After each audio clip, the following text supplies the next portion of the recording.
I was astonished when I discovered that my parents had used my credit card without my permission to bank manager an extravagant $277,710 European tour as a graduation gift for my sister, Mia. I'm Ellie, a 26-year-old man who has been financially independent since the age of 20, thanks to a career in bank manager. My sister, Mia, who's 24 and just earned her degree in media, has always been the family favorite, often receiving more support and gifts from our parents. Growing up, I learned early to fend for myself, earning scholarships and saving diligently, while Mia received the best of everything: new clothes, the latest tech, and freedom from household responsibilities. Despite the overt favoritism, I focused on my personal ambitions, though it was challenging not to feel sidelined. The situation reached a breaking point when my mother excitedly informed me that they had booked a lavish month-long European tour for Maya, using my credit card to take advantage of the points for upgrades. She casually mentioned they'd pay me back eventually. Shocked and betrayed, I confronted them, stressing the legality and immensity of their actions, but my concerns were dismissed as overdramatic.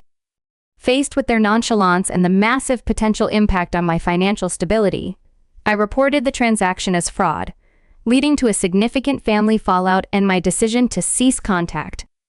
This step was not taken lightly, but it became necessary to protect my well-being and financial future from further disregard. I needed my credit limit for potential emergencies, and the violation of trust was immense, but my mother wasn't willing to see my perspective. "You've always been so selfish," she accused, her voice icy. "Can't you just be happy for your sister? This is her big moment, and you're trying to ruin it with your penny-pinching ways." I was astounded. There I was, being labeled selfish for reacting to an unauthorized $277,710 charge on my credit card. The call ended with me feeling a whirlwind of emotions: anger, hurt, and disbelief.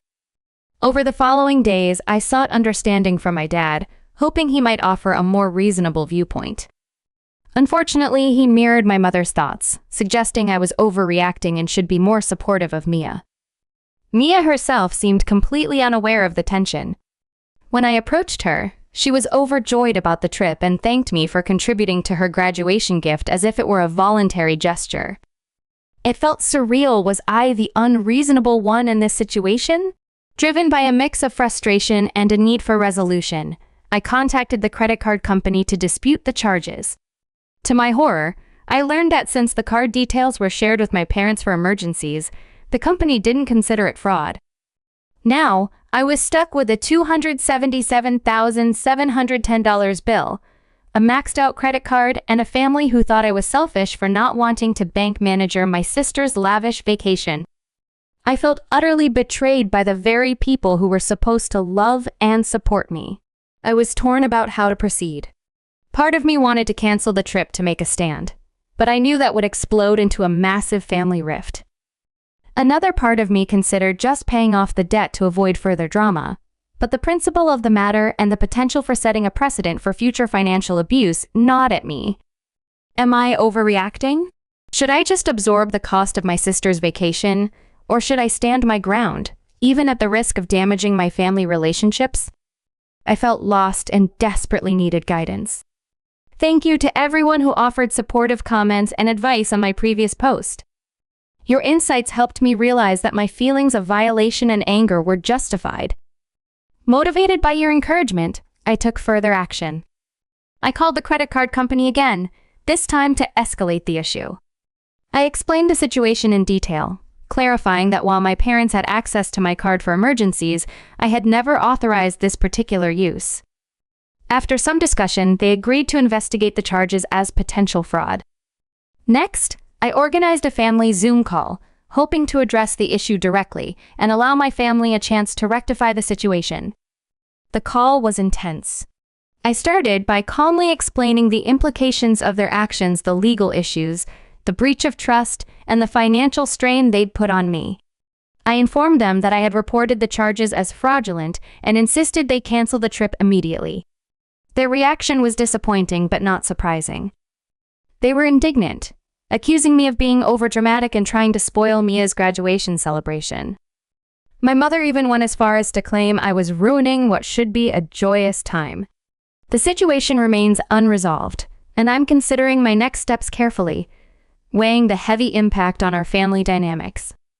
After my parents justified their use of my credit card for a lavish $277,710 graduation trip for my sister by reminding me of how they raised and provided for me, I felt a deep sense of frustration.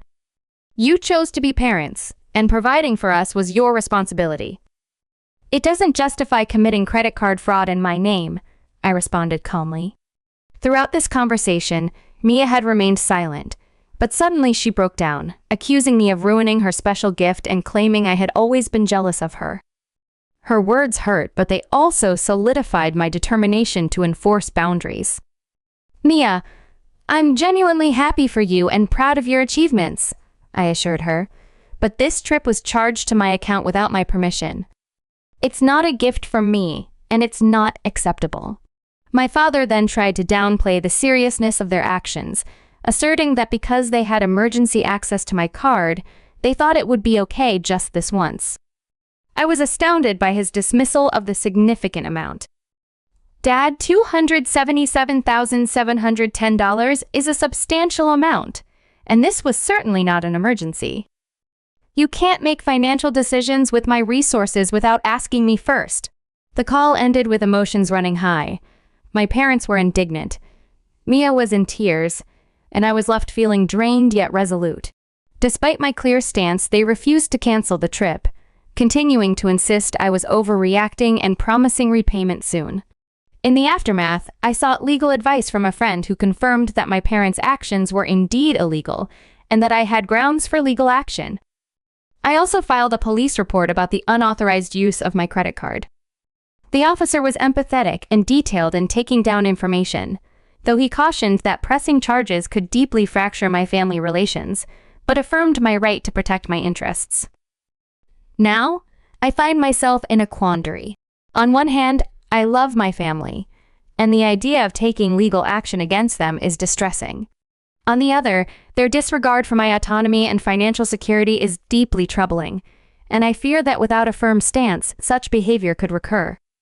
For the moment, I have decided to wait for the outcome of the credit card company's investigation and have taken preventive measures by freezing my credit to block any further unauthorized use. This ordeal has been a painful but illuminating experience, teaching me the importance of establishing and maintaining strong personal boundaries. I've always played the role of the peacekeeper, often at my own expense, but I now recognize the need to advocate for myself. Although it's uncomfortable and daunting, this newfound assertiveness is also empowering. I'm finally standing up for myself and declaring that such violations of my trust are unequivocally unacceptable. Thank you again for all your support and advice. I will continue to update as the situation with the credit card investigation progresses, or if there are further developments with my family. Your support has been invaluable in helping me navigate this challenging time. It's been a few weeks since my last update, and there's been quite a lot happening. I want to start by expressing my sincere gratitude for all the support and advice I've received.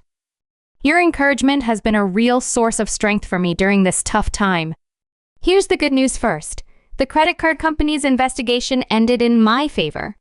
They confirmed that the charges were unauthorized and have reversed the $277,710 that was wrongfully charged to my account. It's an enormous relief to have that financial weight lifted off my shoulders. However, things took a turn for the worse when my parents and Mia found out that the trip had been canceled because of the credit card chargeback. The reaction was intense. My phone was flooded with angry calls and texts. My mom left a particularly hurtful voicemail, calling me a selfish and ungrateful son, and accusing me of ruining Mia's graduation trip. Mia took to social media, posting a tearful video about how her cruel brother had destroyed her dream trip. This stirred up quite a buzz among our mutual friends and extended family, many of whom began questioning why I was being so harsh on my little sister. Seeing how out of control the situation was becoming, I decided it was crucial to clarify what had really happened. I wrote a detailed, calm post explaining that my credit card had been used without my permission, and that I had tried to resolve things with my family, before taking action with the credit card company. The response to my post was mixed. Some people were supportive, expressing shock at my parents' behavior, while others felt that I should have just let Mia have the trip, even if it meant accepting the fraud. It was eye-opening to see how many people thought it was acceptable to overlook fraud if it benefited family. A few days later, I got an unexpected call from my aunt, my mom's sister. She expressed sympathy for my situation and shared some family history I hadn't known before. Apparently, my mom has a history of financial irresponsibility and has taken advantage of family members before. My aunt encouraged me to stay strong and offered her support. This conversation made me realize that the problem was much deeper than just this one incident. It was part of a long-standing pattern of behavior that had been overlooked for years. I knew I had to set firm boundaries, not just for my own well-being, but to break this cycle of financial abuse. So, I made a difficult decision. I told my parents that I needed to go no contact with them for the foreseeable future. I explained that I needed time to process everything and that I couldn't trust them at the moment. I also told Mia that while I loved her and was proud of her achievements, I needed some space from her as well. Their reactions were predictably negative. My parents accused me of tearing the family apart, and Mia cried, saying I was punishing her for something she hadn't done. It was painful, but I remained firm in my decision. Amid all this family turmoil, I've been focusing on protecting myself from future financial abuse. I've changed all my passwords, closed the credit card account that my parents had access to, and opened a new account at a different bank. I've also started seeing a therapist to help me work through my feelings and to establish healthier boundaries. Despite everything, there's been an unexpected positive outcome from this ordeal. I've learned to value and protect my own well-being more than ever before. The whole situation has had some unexpected silver linings. For one, it's brought me closer to my aunt and a couple of cousins who reached out to offer their support. It's reassuring to know that not everyone in my family agrees with my parents' actions. Regarding Mia's graduation trip, I've heard through family channels that my parents are still considering sending her somewhere special. Part of me feels a pang of guilt about her missing out on the Europe trip. But I keep reminding myself that it wasn't my responsibility to provide that for her. I'm still grappling with feelings of guilt and doubt. There are moments when I question whether I did the right thing and whether I was too harsh. However, whenever I recall the sense of violation I felt when I discovered what had happened, I remind myself that standing up for myself was the right choice. This experience has been a tough lesson, but it's also taught me a lot about self-respect and setting boundaries. I'm learning that it's okay to say no, even to family, and that love shouldn't come with a price tag. Thank you all again for your continued support. I'll keep you updated on any significant developments, but for now, I'm focusing on healing and moving forward. It's been about 1 month since my last update, and I wanted to share some new developments with you. Your ongoing support and advice have been a huge help during this difficult time. First, let me address the legal situation. After a lot of thought and consultation with my lawyer, I decided not to press charges against my parents. This was a tough decision, and I know many of you had suggested taking legal action. However, my lawyer pointed out that since the credit card company had already reversed the charges, pursuing a criminal case would be complicated and potentially expensive with no guarantee of success. Instead, we've sent a formal cease and desist letter to my parents, warning them that any future misuse of my financial information will result in immediate legal action. As for the family situation, the no-contact period with my parents and Mia has been both challenging and revealing. It has given me time to reflect on our family dynamics and focus on myself. I've been regularly attending therapy, which has been incredibly helpful in processing my emotions and learning to set healthier boundaries. About a month into this no-contact period, I received an unexpected email from Mia. Unlike her previous emotional outbursts, this email was surprisingly mature. She admitted that she had been doing a lot of thinking and recognized how wrong our parents' actions were. Mia apologized for her initial reaction and for not standing up for me. She confessed that she had always been aware of the favoritism, but had been too scared and comfortable to confront it. I was cautiously optimistic about Mia's email and decided to proceed with caution. We've had a few phone conversations since, and it seems she is genuinely trying to understand my perspective. Mia has also shared some of her own experiences with our parents' financial irresponsibility, which she had previously kept to herself. It appears that the canceled Europe trip was a wake-up call for her as well. As for my parents, they have been less willing to accept responsibility for their actions. My parents have tried several times to reach out to me. Their attempts have ranged from angry voicemails to guilt-inducing emails. One day, my mom unexpectedly showed up at my apartment, causing a scene in the hallway. It was tough, but I stood my ground and did not engage. This was hard but necessary for my well-being. The reaction from my extended family has been mixed. Some relatives, especially my aunt who reached out initially, have been incredibly supportive. She's become not just an ally, but a major source of strength for me. However, other family members continue to pressure me to reconcile with my parents, using the "but they're your family" argument. I found it necessary to distance myself from these relatives to maintain my peace of mind. On a brighter note, stepping back from my family's drama has allowed me to focus more on my own life and goals. I've picked up a new hobby, photography, and I've been spending more time with friends who respect my boundaries. Financially, I've been making some proactive changes as well. I've increased my contributions to my retirement accounts and have started building a more robust emergency fund. This whole experience has underscored the importance of financial independence and security for me. A particularly rewarding moment happened last week. I received a promotion at work, which came with a significant pay raise. In the past, I might have felt obligated to share this news and the financial benefits with my family.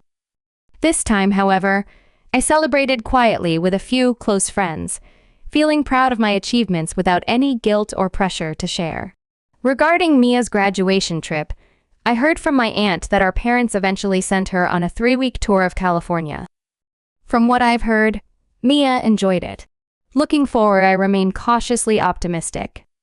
I've decided to extend the no-contact period with my parents for at least another 5 months.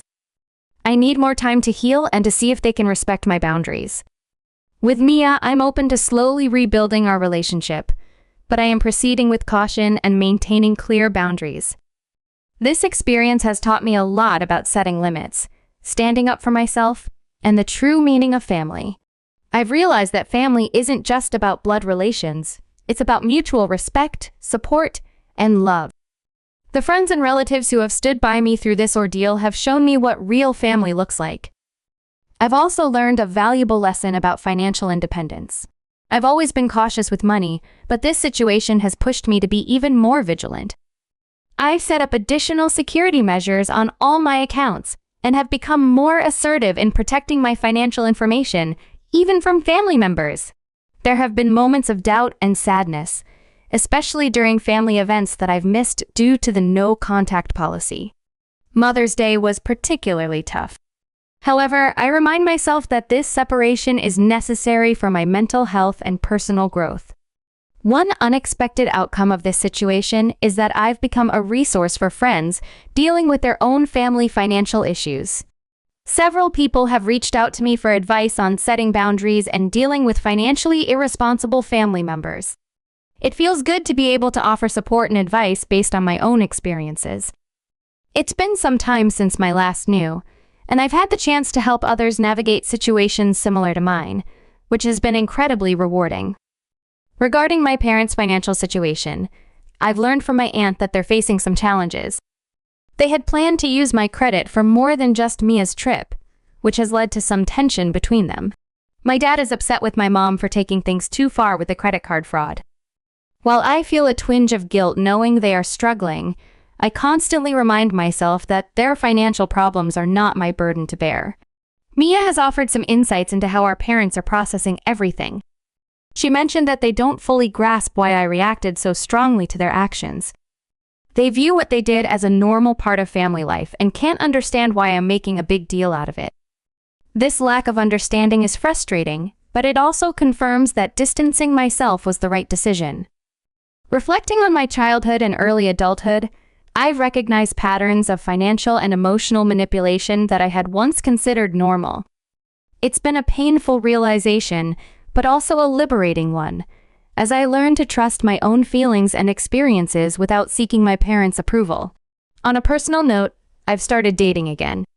After holding back due to all the family drama, I recently met someone who is incredibly understanding and respectful of my situation. It's still early, but it feels great to be forming a connection with someone who respects my boundaries and values. I'm also considering making some significant changes in my life. I've always wanted to pursue a master's degree, but I postponed it partly because I was worried about how it would affect my ability to support my family financially. Now, I'm seriously looking into programs and thinking about taking the plunge. It feels empowering to make decisions based on what's best for me and my future. As I write this, I realize how much has changed in just a few months. The initial shock and anger have faded, replaced by a sense of calm determination. I'm no longer just reacting to my family's actions. I'm proactively shaping the life I want for myself. To those of you who might be dealing with similar family issues, I want to say, it gets better. Setting boundaries is tough and there may be backlash, but stay strong. You have the right to protect yourself, your bank manager, and your mental health. Thank you all again for your support throughout this journey. Your advice and encouragement have been a lifeline. I'm not sure what the future holds for my relationship with my parents and sister, but I am confident that I'll be okay. I'm stronger now, more sure of myself, and ready to face whatever comes next. I'll update again if there are any significant developments. But for now, I'm focused on moving forward and building the life I want, surrounded by people who respect and support me. Here's to new beginnings and hard-earned wisdom. I'm excited to share the latest developments with all of you who have been such a crucial support throughout this journey. First, I have some big news. I've been accepted into a master's program in financial technology, located about 5 hours away from where I currently live. It's a 1-year program that aligns perfectly with my career aspirations. I start this fall and I'm feeling a mix of excitement and nerves about beginning this new chapter. Deciding to pursue this degree was no small feat. It meant leaving my current job, relocating to a new city, and taking on student loans. But more importantly, it signified a significant investment in myself and my future, something I had often put on hold to consider the impacts on my family. Now, I'm making choices based on what's best for me, which feels incredibly freeing. Regarding my family, the situation has taken some unexpected turns. The no-contact period with my parents ended 3 months ago, and we agreed to try a family therapy session facilitated by a professional therapist. It was a tense start. My parents initially came in defensive, maintaining that they hadn't done anything wrong. However, as the session went on, we delved into some deep-seated issues. It came to light that my dad had lost a significant amount of money in a bad investment, a fact he had kept hidden from everyone, including my mom. This financial strain was why they saw my credit card as a means to keep up appearances. The revelation brought a lot of emotions to the surface. My mom felt betrayed by the secrecy, and my dad was deeply ashamed of his financial missteps. For the first time, they seemed to grasp the full weight of their actions towards me. Though their actions are inexcusable, understanding their desperation helped me see the broader context of their decisions. With the therapist's guidance, we managed to address some of these deep-seated issues. By the end of it, I received genuine apologies from both of my parents. We've decided to continue with monthly family therapy sessions. While the path to healing is long and complex, these steps are crucial in rebuilding trust and understanding within our family. I'm cautiously optimistic about the progress we can make together. Rebuilding relationships and setting boundaries has been a slow process, but I'm cautiously optimistic about the progress I'm making with my family, particularly with my sister Mia. She's really come into her own lately, securing a full-time job and moving into her own apartment. We've been talking more regularly, and for the first time, I feel like I'm getting to know her as an adult. She's even reached out for advice on budgeting and saving, which marks a significant milestone in our evolving relationship. On the personal side, things have been going wonderfully with Sarah, the woman I mentioned previously. Our relationship has deepened into something truly special. She's been incredibly supportive of my decision to go back to school, despite the fact that it means we'll be in a long-distance relationship for a while. Her own experiences with setting boundaries with family have made her an invaluable source of support and understanding. Financially, I'm in a strong position. The promotion I received earlier has helped me save a substantial amount for my upcoming move and to offset some of the costs of grad school. I've also grown much more vigilant about protecting my financial information. Recently, I had to turn down a distant relative who tried to guilt me into co-signing a loan. It wasn't easy, but standing my ground reinforced my commitment to maintaining strong personal boundaries. As I prepare for this new chapter in my life, I've been reflecting on how much has changed since receiving that initial shocking phone call from my mom about the credit card charges. The pain and anger I felt back then have mostly subsided, replaced by a sense of empowerment and self-assurance I never knew I possessed. This experience has taught me so much about the importance of setting and maintaining boundaries, even especially with family. I've learned that it's okay to prioritize my own well-being and future, and that true family, whether related by blood or chosen, supports your growth and respects your boundaries. To everyone who's followed my story and offered support and advice along the way, thank you. Your words have been a source of strength and clarity during some very challenging times.